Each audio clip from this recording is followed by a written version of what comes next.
Hello everyone and welcome to math and science simplified. यहाँ पे आज जो है हम एक बहुत ही अच्छा सा सवाल ले रहे हैं। टॉपिक है रोटेशनल मोशन, उससे ही हम एक सवाल ले रहे हैं बहुत अच्छा सा। मतलब ये वाली जो वीडियो है इसमें हम बहुत ज़्यादा मेहनत नहीं करने वाले हैं, क्योंकि इसके एक पहले वाली वीडियो में हम ऑलरेडी मेहनत करके बैठ चुके हैं। मतलब मैंने एक वीडियो डाली थी, उसमें मैंने पेन पेपर पे रिकॉर्डिंग की थी। उसमें मैंने moment of inertia of a ring about axis one, जैसे ये आपको अरेंजमेंट यहाँ पे दिख रहा होगा। ये जो अरेंजमेंट आपको इस वाले में दिख रहा है, ये वाला, ये अरेंजमेंट जो दिख रहा है, ये जैसे इसमें हमने मोमेंट ऑफ इनर्शिया निकाला है ये वाली एक्सिस के अबाउट, वैसे ही उस केस में भी हमने ये वाली एक्सिस के अबाउट मोमेंट ऑफ इनर्शिया निकाला था। और उसमें जो मेन काम था, मेन काम उसमें ही था जो भी था। उसके बाद तो हमारे पास एक रिज़ल्ट आया था। क्या आया था वो भी मैं यहाँ पे एक बार बता देता हूँ। Moment of inertia of ring about that axis, जिसके अबाउट हमने चीज़ें करी थी, उसके अबाउट आया था अगर रिंग का मास m है तो mr²/2। उसमें मैंने ये एंगल थीटा के जगह ये हॉरिजॉन्टल के साथ एंगल थीटा लिया था। तो उसमें जो है ऐसा कुछ आया था, अगर आपने देखा हो तो 1 + sin² थीटा।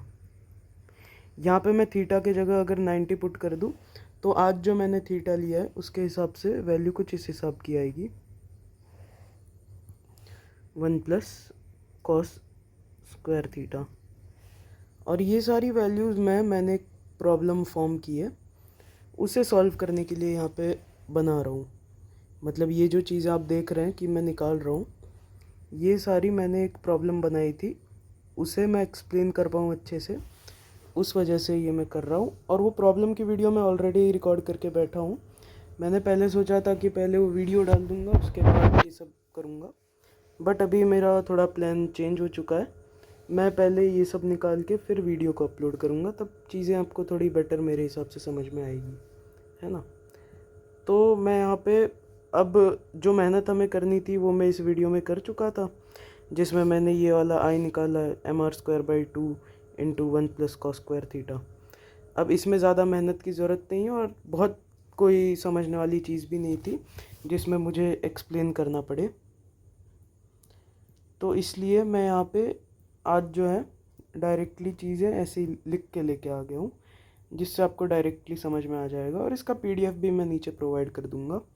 ये बहुत आसान है समझने में। तो उसमें हमने क्या किया था, उसमें हमने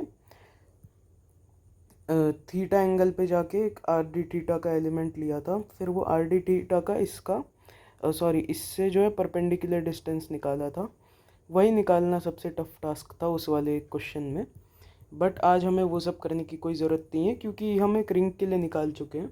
तो एक डिस्क को जो है हम छोटी छोटी एलिमेंटल रिंग्स से बना सकते हैं। तो इसमें हम क्या करेंगे, जो जनरल मोमेंट ऑफ इनर्शिया के प्रॉब्लम्स में या जो इंटीग्रेशन हम फिज़िक्स में यूज़ करते हैं उसमें जो प्रोसेस करते हैं वही करेंगे। हम स्मॉलर डिस्टेंस पे जाएंगे, एक डी आर विड्थ का यहाँ पे एक एलिमेंटल हम यहाँ पे रिंग लेंगे, है ना। अब मैंने ये एलिमेंटल रिंग को ऐसे बना दिया है ताकि आपको समझ में आए। मतलब यहाँ पे हमने कहीं ऐसे करके ये एलिमेंटल रिंग ली है। तो ये जो एलिमेंटल रिंग है ये आपकी, इसका मास लेट से हम डीएम कह देते हैं, इसका रेडियस स्मॉल आर है और इसका खुद का विड्थ डी आर है। तो अब देखो, इसका जो मोमेंट ऑफ इनर्शिया होगा इस एक्सिस के अबाउट, वो हम यहाँ पे मैंने अभी अभी लिखा mr²/2 × 1 + cos²थीटा। तो m के जगह डी एम आ जाएगा, कैपिटल आर के जगह स्मॉल आर, तो डी एम r²/2 × 1 + cos²थीटा। अब यहाँ पे नीचे यहाँ पे मैंने डी एम कैलकुलेट किया है, तो डी एम क्या होगा, सिग्मा इंटू इसका खुद का एरियल डेंसिटी या एरियल वॉल्यूम आप कह सकते हो। तो m/πr² इंटू 2πr इसके सरकमफ्रेंस के लिए और विड्थ के लिए dr से मल्टीप्लाई कर दिया। तो यहाँ पे हमारे पास dm की वैल्यू ये आई है। तो di क्या हो जाएगा, m into 1 + cos² theta upon r² into r³ dr। dm के जगह यहाँ पे हमने डायरेक्टली ये पुट कर दिया, तो 2 से 1 2 कैंसिल हो गया, तो यहाँ पे ये हमारे पास एट द एंड बचा। अब ये तो हो गया एक रिंग के लिए जो कि स्मॉलर डिस्टेंस पे थी। अब जो ये डिस्क है, ये डिस्क कैसे फॉर्म हुई होगी? ऐसी छोटी छोटी रिंग्स लेते लेते लेते लेते हम ज़ीरो से चलते चलते चलते चलते एट द एंड ऐसे कैपिटल आर पे एक हमने लास्ट रिंग अपनी ली होगी, जिससे हमारा पूरा डिस्क कंप्लीट हो गया होगा। तो उसके लिए हम क्या करेंगे, आई को इंटीग्रल डी आई लिख देंगे और ज़ीरो से आर तक एलिमेंट को इंटीग्रेट कर देंगे। एलिमेंट हमने ये लिया था रिंग, तो ऐसी छोटी छोटी रिंग्स लेते लेते लेते लेते आर तक लेंगे तो पूरी डिस्क फॉर्म हो जाएगी। तो अब ये आर क्यूब का integration R to the power 4/4 हो जाएगा।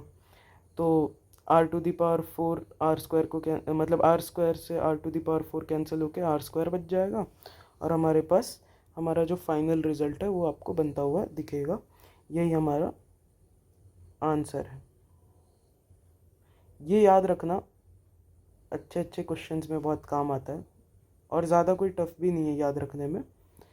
तो अगर आप इसे खुद एक बार डिराइव करेंगे बैठ के, इसे तो नहीं, पिछले वाला जो था उसे एक बार बैठ के खुद डिराइव करोगे और ये याद रहेगा, तो ये याद रखना भी बहुत आसान है। एक बार के लिए मैं तो कहूँगा कि अगर ये बस याद है तो भी बहुत ज़्यादा है, क्योंकि ये निकालना कोई ज़्यादा टफ टास्क नहीं है, आप 2 मिनट में निकाल लोगे। तो आज के वीडियो के लिए इतना ही। होप करता हूँ आपको ये चीज़ समझ में आ गई होगी। नेक्स्ट वीडियो में हम इसी में, अब ये जो हम निकाल चुके हैं इसका यूज़ करके ही एक कोन का उसके स्लैंट हाइट के about moment of inertia calculate करेंगे और उसका ही यूज़ मैं जो अपनी प्रॉब्लम की वीडियो मैंने बनाई है, जो एक बहुत ही टफ प्रॉब्लम है, उसमें हम आगे यूज़ करेंगे उसी को। तो आई होप आपको ये चीज़ें समझ में आ गई होंगी। तो चलिए आज के लिए इतना ही, बाय।